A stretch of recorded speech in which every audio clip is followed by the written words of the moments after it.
આજ રોજ દેવભૂમિ દ્વારકા જિલ્લાના જામખંભાળિયા ખાતે સમસ્ત સુન્ની મુસ્લિમ જમાત દ્વારા તારીખ 22 રોજ આતંકવાદી હુમલો જે કાશ્મીરમાં થયો હતો તેને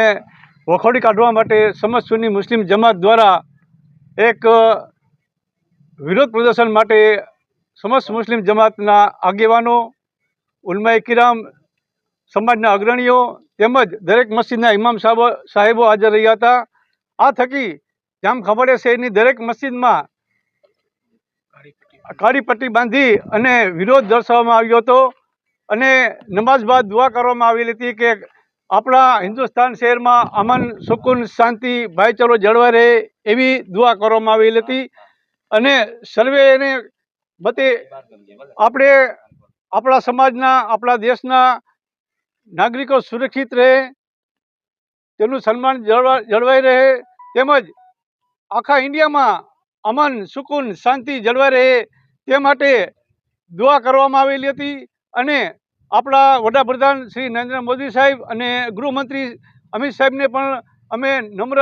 એવી અરજ કરીએ છીએ કે જે આ ત્રાસવાદી હુમલો થયેલો હતો તે ભવિષ્યમાં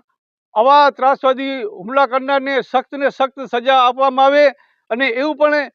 આપણે એને એક સૂચન આપી શકીએ કે ભવિષ્યમાં આવું અનિંદનીય અને ત્રાસવાદી હુમલા ન થાય અને તેને છેલ્લા 200 વર્ષ સુધી પોતાને સબક મળી રહે કે આપણા હિન્દુસ્તાનમાં આવા ત્રાસવાદી હુમલા કરનારને એને સબક મળી રહે કે તેઓ આવનાર દિવસોમાં પણ સપને પણ તેઓ